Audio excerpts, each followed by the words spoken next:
السلام عليكم ورحمة الله وبركاته.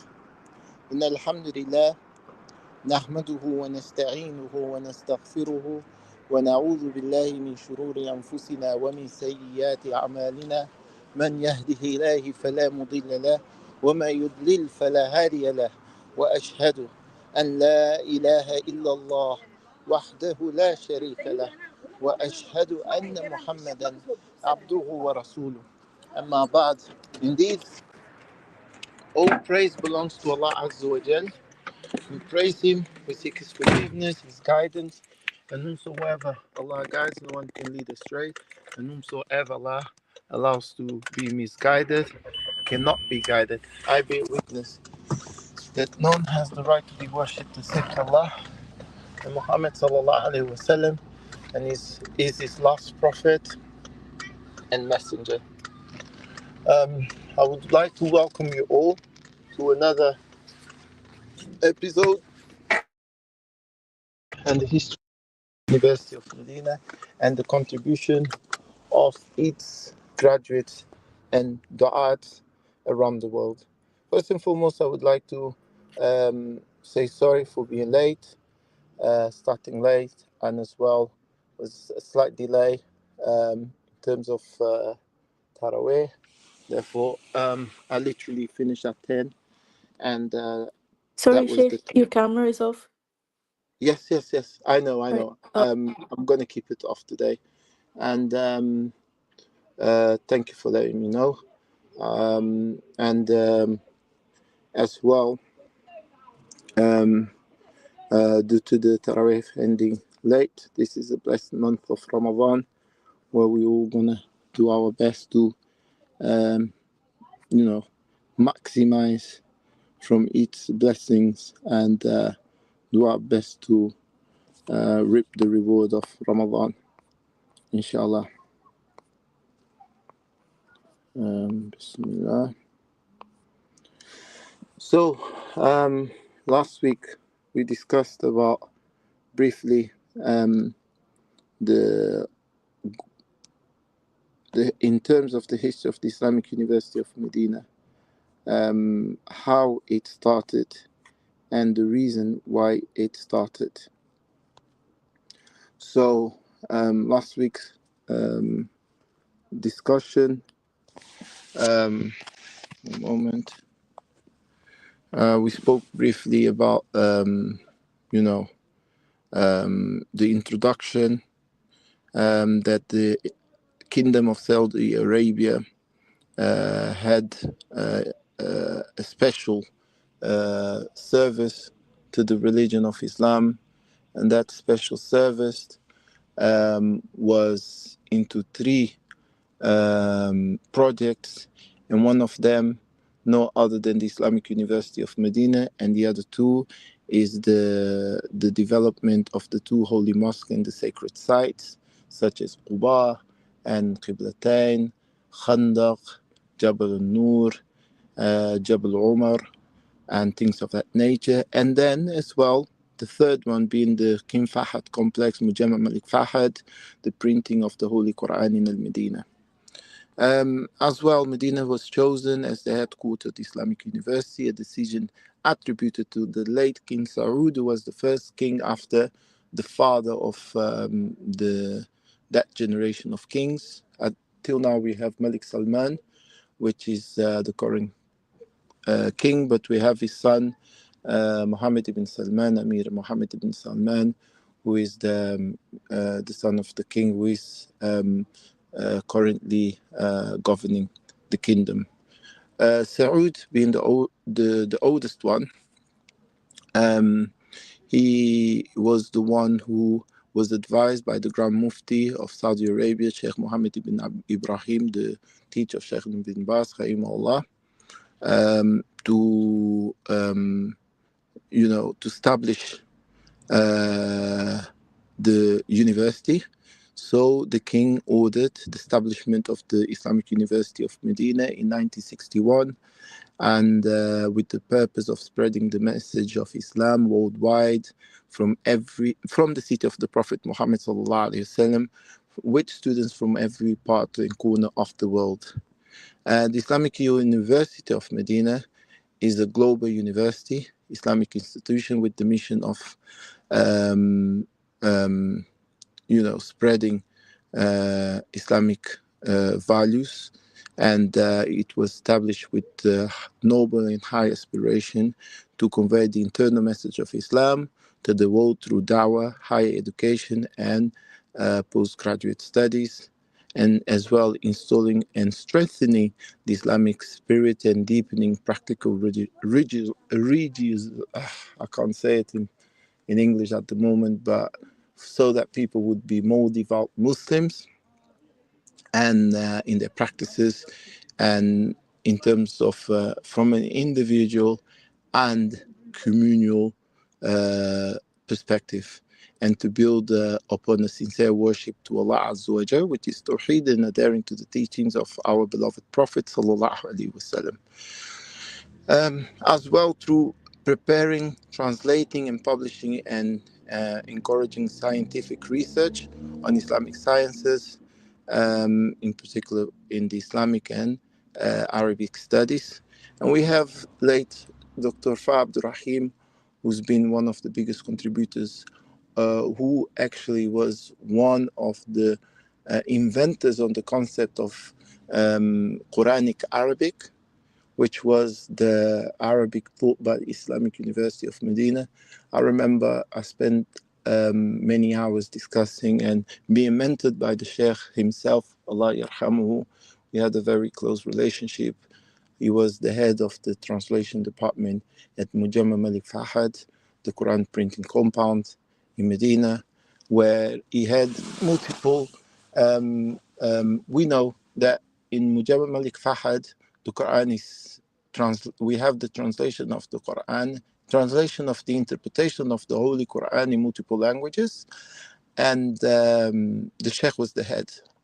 So the Sheikh, in terms of his contribution of the Islamic interpretation of this Islam and the Quran and Sunnah, so that people would learn the Arabic language, he invented the Quranic Arabic, which is basically he taught Arabic language for non-native speakers, which classically is still to a certain extent a new thing, because classically Arabic language was taught through books such as Al-Ajrumiyya, which is Nahu, and then Alfi ibn Malik, and things of that nature. The Sheikh had to adapt it in order to facilitate non-native speakers in 2 years to reach a level where they can understand the Quran and Sunnah at the level of someone who's been learning and had the Arabic language as his own native language throughout his life. So in terms of the achievement of the Sheikh in creating a curriculum that aids a student to start from scratch, I even remember me personally, I've gone through his book. Even he has a book where he teaches you to read the Arabic language, goes to alphabet and then short sentences, putting the words together until you're able to read fluently the Arabic language. And me personally, through my journey, I've learned Arabic letters from an early stage, but never dedicated much in the Arabic language and the reading of the Arabic language.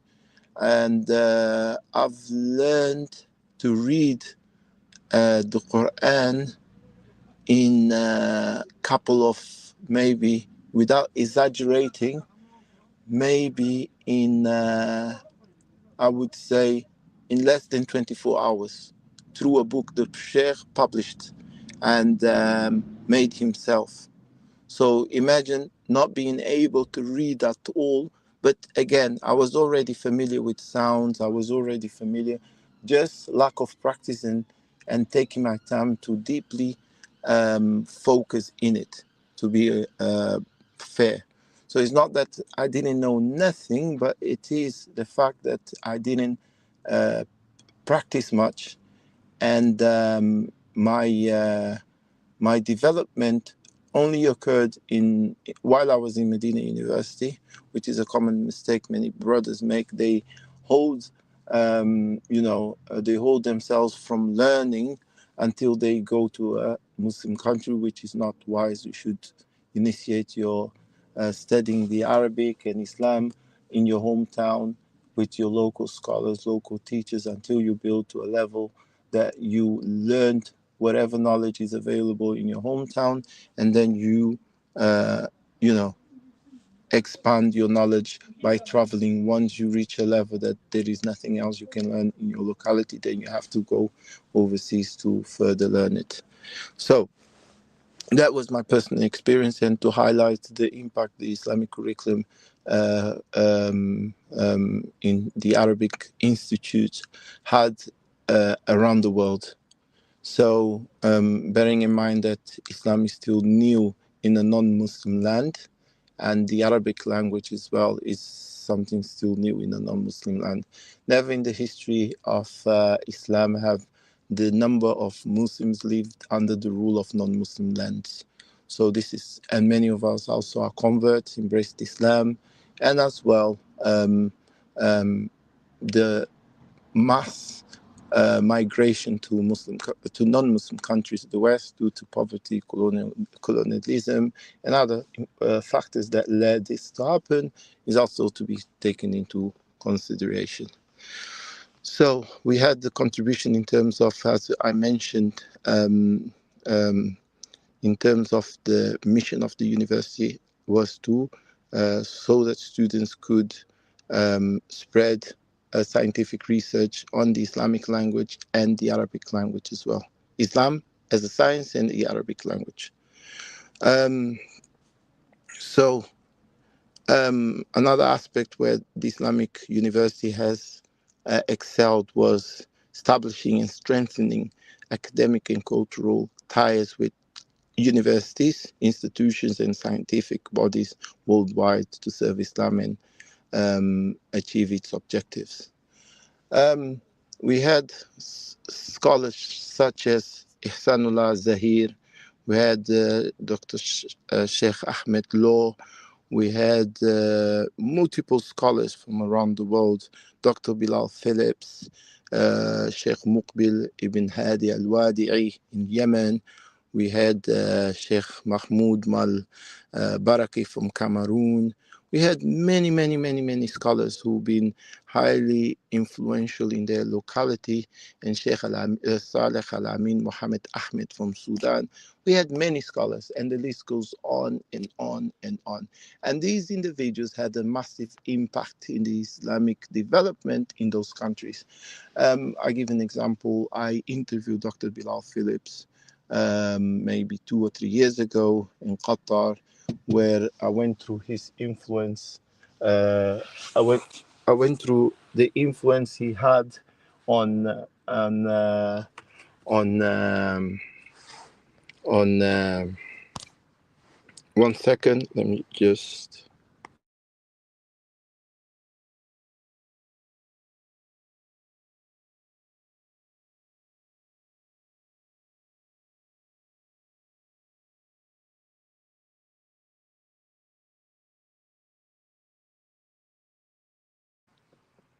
No, I'm sorry. To proceed. Nam. So Dr. Bilal Phillips, when I interviewed him, because one of the things the university is recognized is for its global impact and political influence. For example, even 5 decades ago, the Islamic University's impact was acknowledged by academics. For example, I given a circumstance where there was an official Iraqi delegation to East and Central Africa, and they had a conference of du'ats and held at the university, where a renowned Iraqi scholar mentioned during 1975, he said that those leading efforts in spreading the Arabic language and promoting Islam and counting Zionist propaganda against Muslims, I'm talking about 1975, was supported by, which was while supporting Arab nations during that period, were mostly graduates of the Islamic University of Al Medina who done these efforts.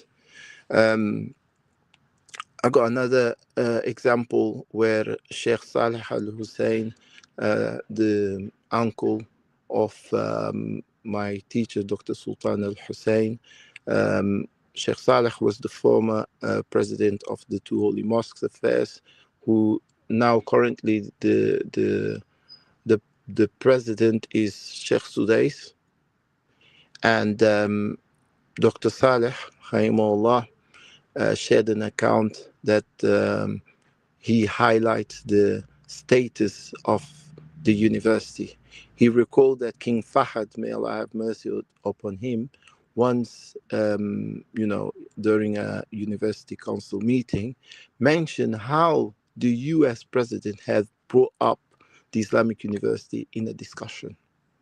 And this is to highlight that this is not something that goes unnoticed by Western countries. And if it wasn't for its influence, they wouldn't have the need of mentioning or even recall the Islamic University of Medina. This recognition at the highest level in global politics is also a testament to the university's far-reaching impact. If the university's reputation reached the US presidency 40 years ago, what about the influence today? I remember I had a research I wrote at the university. There was a program where the university had offered the students to write research.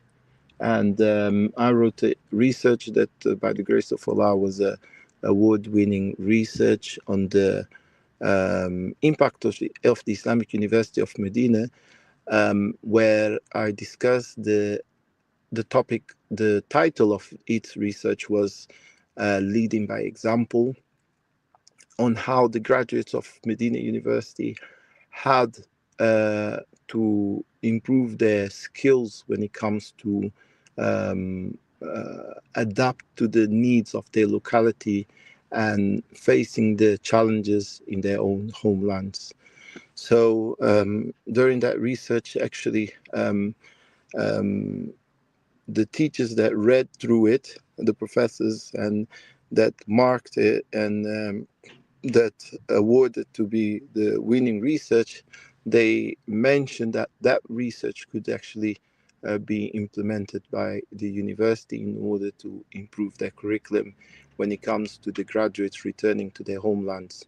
Last week, I also mentioned that one of the professors at the Faculty of Dawah and Usuluddin um, uh, uh, um, have had a regular meeting with me where he would ask me what I thought of the curriculum I was studying, because he knew that I was active in Islamic activities when I returned back home, and I was amongst the many of the active du'ats. I was part of that community, and he would, on a regular basis, ask me my opinion on certain subjects, if it would be something that would aid or have a positive impact when we returned, or if it's something relevant to the needs of the communities in our homelands.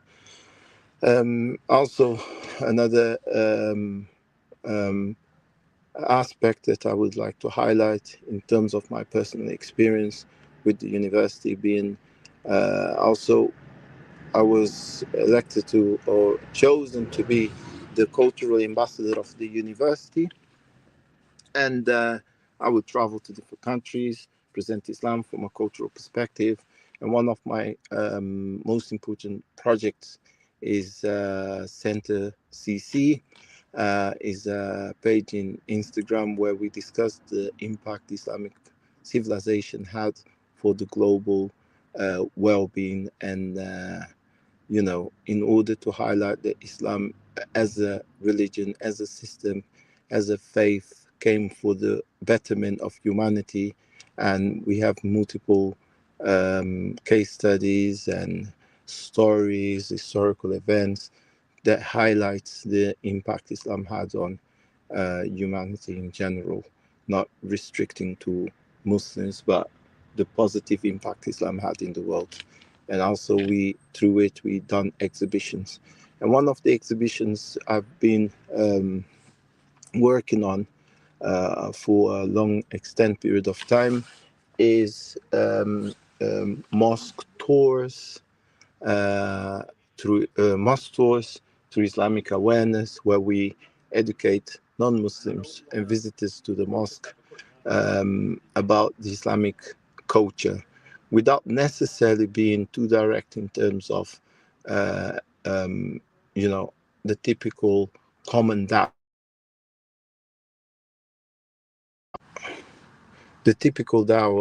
which we try to convert non-Muslims to the religion of Islam, or guide them. I wouldn't call it give dawah to Allah, basically, but dawah is something that is a very has a vast meaning, because we commonly refer to dawah as people embracing Islam and calling to Allah, which is correct. But the most complete meaning of the word da'wah is to make the word of Allah supreme over all other words. And the ultimate goal is to worship Allah, and anything else that makes the word of Allah supreme over any other word, any other way, any other philosophy falls under the category of dawah. So if I promote Islamic values and Islamic teachings from a perspective of an inner cultural and educational approach to show and showcase the superiority and the impact Islam had in humanity, without necessarily uh, telling the person to take Shahada in a way, let's say I present that to a school, and that school, the school students, the language I have to use, it can't be a religious language. So if I present the teachings of Islam through a mosque tour and the essential pillars and guidelines of Islamic core teachings, that is dawah. Because myself, the biggest impact Islam had on me was me as a child coming from a non-Muslim Christian background. Um, on a young age, when a gentleman approached me and discussed about his faith, he left me with an impact of positive experience or a positive opinion about the Muslims and the Islamic faith. If that is achieved, is already a great achievement in dawah, because I grew up with a positive impression and opinion about Muslims and Islam. And always deep inside, I said, when I grow up, I would like to become a Muslim. So giving dawah doesn't mean that the result has to be immediate, but the result sometimes can be generational. For example, you can prepare a land of great, a group of people hate Islam, and they're very anti-Islamic, and the nature of that society is extremely anti-Islam. So if we can at least remove the misconceptions of Islam being a threat to society, ancient religion, uh, which is very backwards. If you're able to educate people and showcase Islam as a very sophisticated religion, not sophisticated in the Western standards, but sophisticated in its practicality to day-to-day lives, and its rules being for human benefit and human well-being, one will actually acknowledge and appreciate Islam and Islamic rule, instead of saying your religion is too strict, there is so many rules, and you guys are these, you're not allowed to these.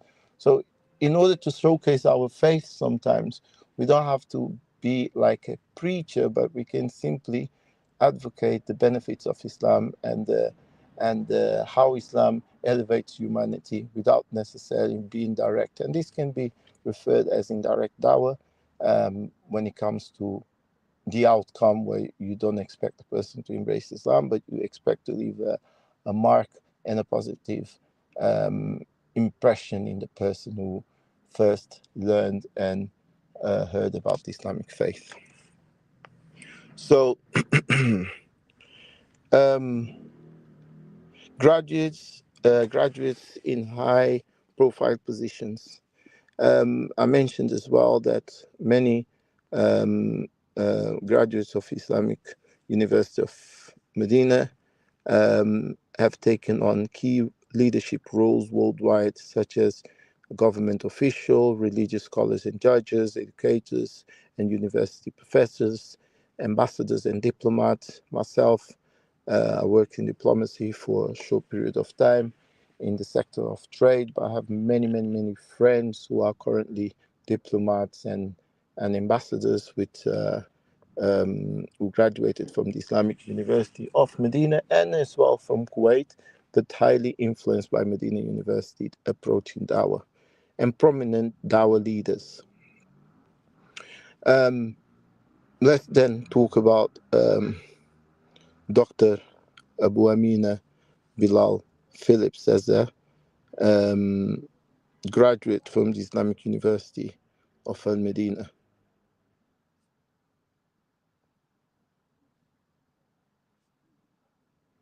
So, Dr. Bilal Phillips is a Canadian citizen born in Jamaica in 1947. He was raised in Canada and converted to Islam in 1972. His educational path was BA at Islamic University in 1970. I assume he graduated in 1979.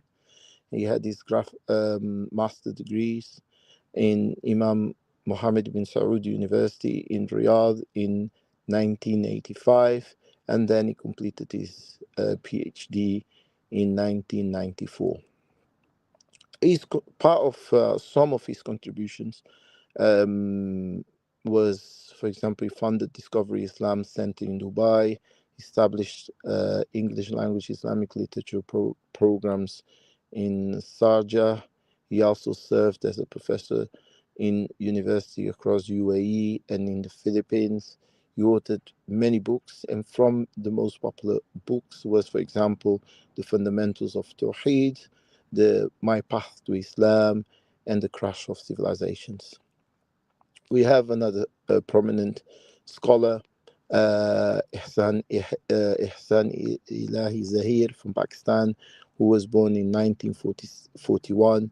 The Sheikh Khayyamullah was a graduate from the Islamic University of Medina, from the Faculty of Sharia. He also further pursued multiple master degrees in Islamic law, Arabic, Persian, Urdu, politics, and law. In terms of his contribution, he became a prominent du'at or dawah figure in Pakistan and abroad, and he engaged in debates and lectures refuting the Shias and many sects of Sufism and others. He wrote beautiful novels and great books on the Shias, Ahlul Bayt, the Quran, and Shiism, the sect and history, and more. He, Khayyimullah, was assassinated in Lahore, Pakistan, by a bomb explosion during his lecture.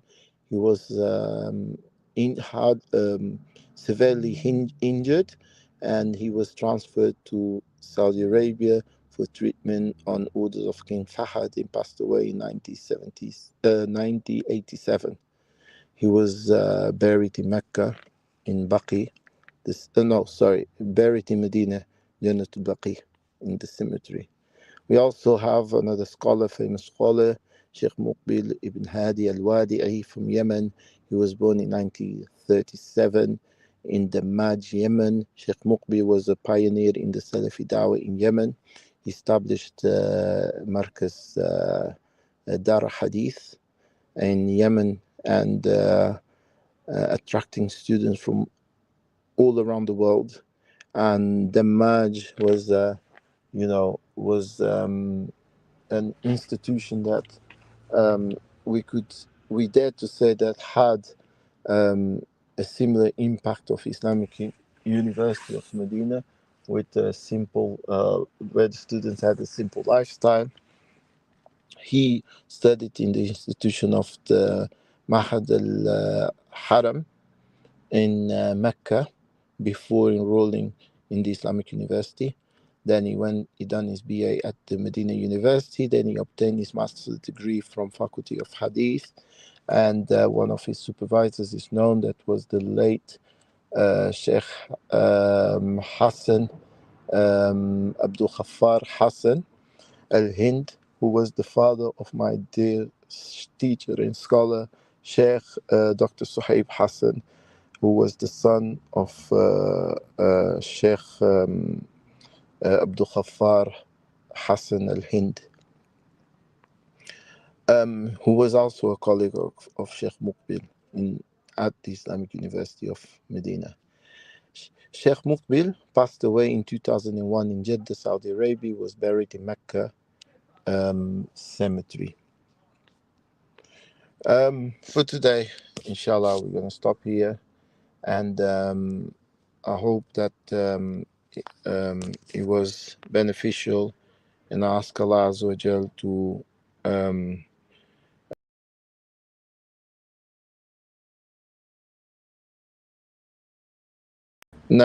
ask Allah Azza wa Jal to allow us to benefit from this blessed month of Ramadan. I'm reading a comment. It's always been my dream to study Islam in Saudi Arabia. However, as you know, it's very competitive. Thus, can you provide methods of increasing one's chance of being accepted, inshallah? First and foremost, the means to be accepted. At first, we should know that the learning of Islam falls under the category of learning the subhanallah, the sacred scripture and the sacred rule and the sacred sharia. And that being said, then one should take a different approach to learn something sacred. If this is from Allah, we should have an approach that is unlike to any other subject that we learn and study.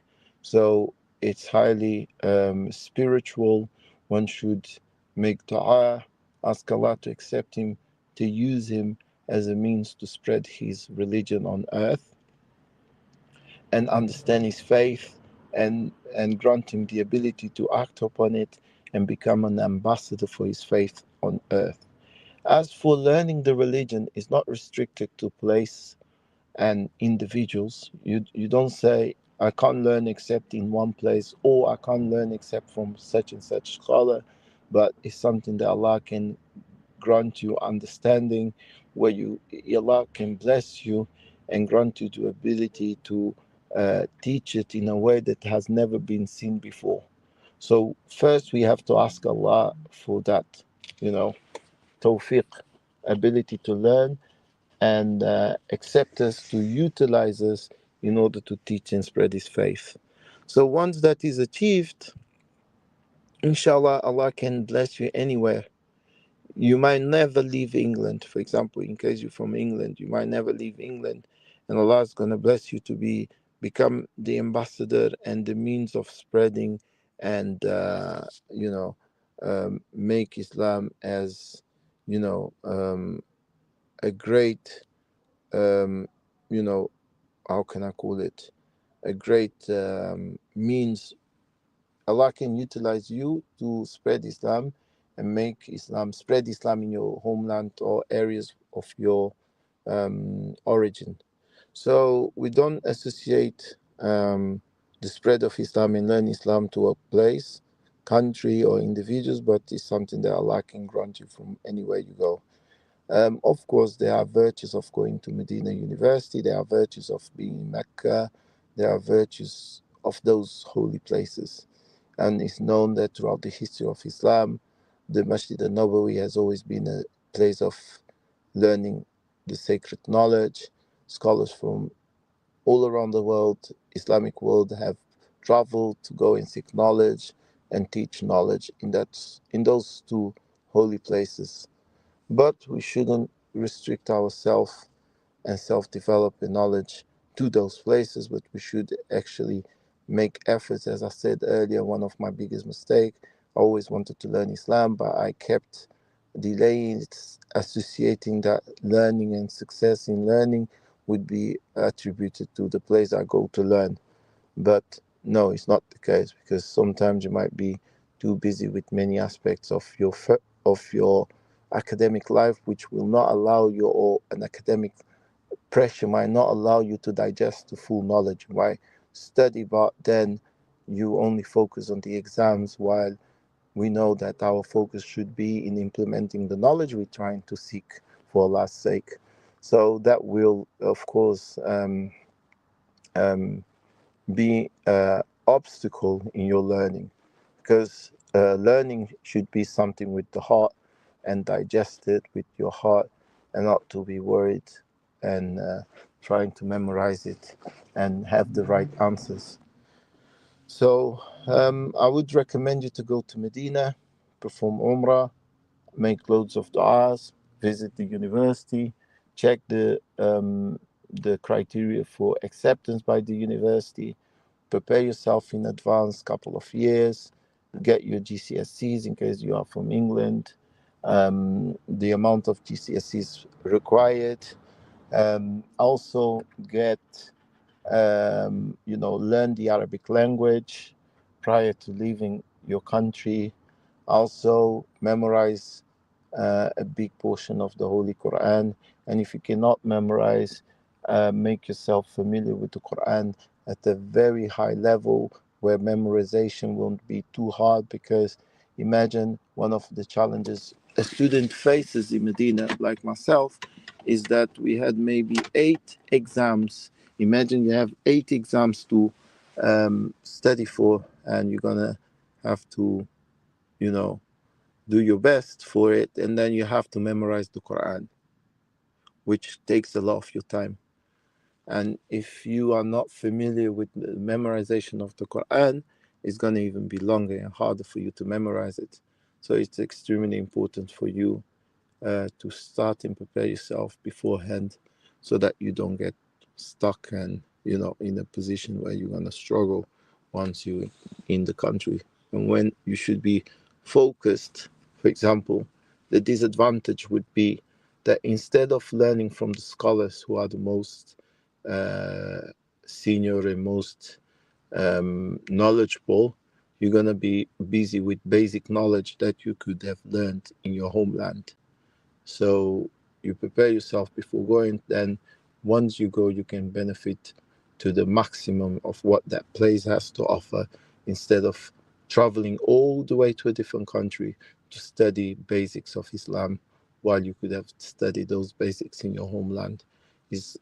Medina University is for high and advanced knowledge, and it shouldn't be a place where you're gonna be busy with small and basic knowledge and levels of the Islamic sciences. So, subhanak Allahumma wa bihamdika ashhadu an la ilaha illa anta astaghfiruka wa atubu ilaik. I thank you all to listen, and I wish you all a continuation of a great Ramadan, and I ask Allah Azza wa Jal to make this Ramadan as a means for us all to be forgiven, for us all, wayakahi, for us all to get closer to Allah, and for us to, inshallah, become the best version of Muslims we can ever be, inshallah. Assalamu alaikum wa rahmatullahi wa barakatuh.